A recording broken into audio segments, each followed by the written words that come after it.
నమస్తే న్యూస్ 24 తెలుగుకు స్వాగతం. నా పేరు శ్రీలత. వార్తలోని ముఖ్యాంశాలు చూద్దాం. హైదరాబాద్లో ట్రాఫిక్ సమస్యల పరిష్కారానికి అధికారులు కీలక నిర్ణయం తీసుకున్నారు.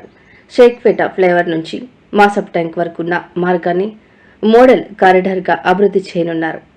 ఐపీఎస్ అధికారి సజ్జనర్, జీహెచ్ఎంసీ కమిషనర్ కర్నల్ స్వయంగా బస్సులో ప్రయాణించే క్షేత్రస్థాయి పరిస్థితులను పరిశీలించారు.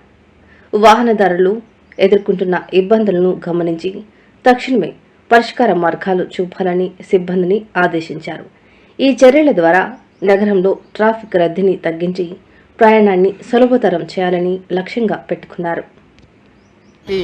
ట్రాఫిక్ని క్రమబద్ధీకరణ చేయడానికి అట్లానే వచ్చే మన్సూన్ని దృష్టిలో పెట్టుకొని కొన్ని ఏరియాని నేను మన జిహెచ్ఎంసీ కమిషనర్ కన్నను అట్లానే మన Hyderabad city police team officers అట్లానే జిహెచ్ఎంసీ ఆఫీసర్స్ కన్సర్న్ ఆఫీసర్స్ అందరూ కూడా కలిసి షేక్పేట నుంచి దాదాపు 2 గంటల రోడ్ పైన ఉండి ఎక్కడెక్కడ మనకు ఆబ్స్టాకల్స్ ఉన్నాం, ఎక్కడెక్కడ మనము పని చేయవచ్చు, ఎక్కడెక్కడ మనం స్ట్రీమ్లైన్ చేసే పైన మనము చాలా విషయపైన మనము డిస్కస్ చేయడం జరిగింది. అక్కడ కమిషనర్ గారు కూడా ఇమీడియట్లీ కన్సర్న్ డిపార్ట్మెంట్స్ కూడా ఆదేశం ఇవ్వడం జరిగింది. సో అటు ఒక ట్రాఫిక్ని డిసిప్లిన్ చేయడము అట్లానే వచ్చే వారం నుంచి ఇక్కడ ఈ ఒక హెచ్సిటీ వర్క్స్ ఉంది. లాస్ట్ టైం కూడా సండే కూడా మనము 1 వే చేయడం జరిగింది. బాగా సక్సెస్ కావడం జరిగింది. మంచి పబ్లిక్ నుంచి కూడా మంచి స్పందన రావడం జరిగింది.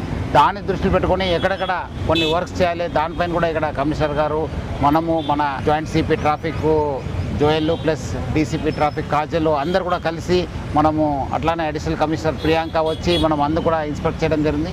ఐ థింక్ వచ్చే రోజు మనం ఈ ఒక ఏమేమి సివిల్ వర్క్స్ ఉన్నా కంప్లీట్ చేసి వచ్చే వారం నుంచి ఈ ఒక కేబీఆర్ పార్క్ చుట్టూ 1 వే చేయడానికి కూడా మనము ప్రయత్నం కూడా చేయడం జరుగుతుంది. సో మనం ఇట్లానే ఇంకోటి ఏరియాలు కూడా వచ్చే వారము ఈ మన్సూన్ వచ్చే లోపల అన్ని చోట్ల కూడా ఎక్కడెక్కడ మనము ఈ ఒక మన్సూన్ వర్క్స్ చేసుకోవడం కానీ ట్రాఫిక్ డిసిప్లిన్ చేయడానికి జిహెచ్ఎంసీ ఆఫీషియల్స్ మనము చర్య తీసుకోవడం జరుగుతుంది.